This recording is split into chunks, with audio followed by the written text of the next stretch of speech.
And then from individual efforts, like the actual players, look, Chet Holmgren had a good game for a while. I would say his first 2 quarters, just like game 2, his first 2 quarters are phenomenal, and then he fades. He disappears. I don't know if anybody's going to talk about this, but I'm going to. Chet Holmgren was excellent in the first quarter and the second quarter.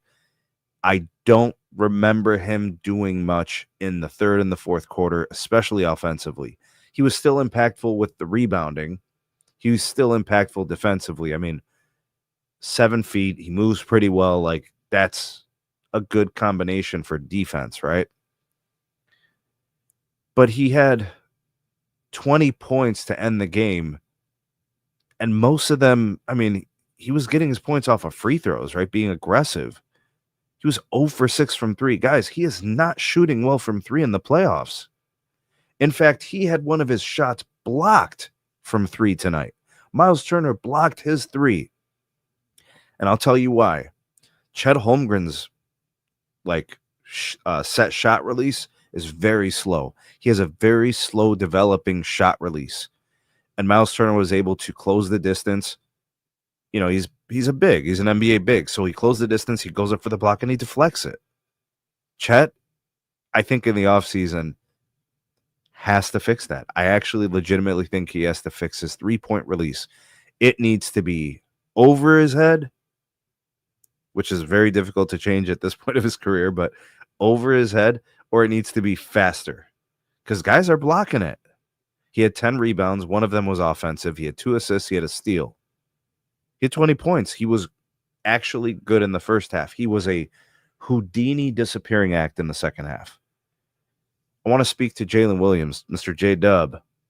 J-Dub was actually really, really active tonight. 26 points, 9 of 18 shooting. I said on another stream, shout out to the Format Podcast, J-Dub should be taking 20 shots a game. There is just no other way. Like, if SGA is getting 20 shots a game, I need J-Dub taking 20 shots a game. And actually, Chet could take 20 shots a game too. I think those guys could take 60 shots, and I'd be good with it. The problem is they're not making their threes, and they're not really taking much of them anyways, but they're not really making them. You know who was making his threes tonight was Lou Dort. He made 4 out of 5, and it kind of helped him stay in the game because when he was hitting them, they were important in terms of timing. 12 points for Lou Dort. You know what he gives you defensively. Scrappy got some rebounds. Kaysen Wallace kind of quiet, played 24 minutes, kind of limited role even though he started. I did see Alex Caruso get a bulk of the minutes off the bench. Excuse me. Alex Caruso was pretty good. He had 8 points.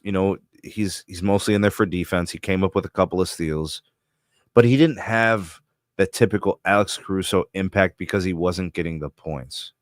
That's kind of like if you're a team and you're playing the Thunder and you got Alex Caruso dropping 15, 20 points on you, that hurts.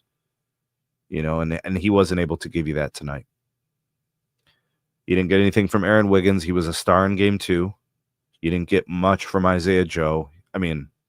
4 minutes of action. He did come in and score a couple of buckets, but just 4 minutes, right? So Isaiah Hartenstein was 18 minutes. He had 4 points, a few rebounds and such. But, guys, the game, the Thunder lost in the fourth quarter. The Thunder lost because of turnovers, and especially turnovers in the fourth quarter.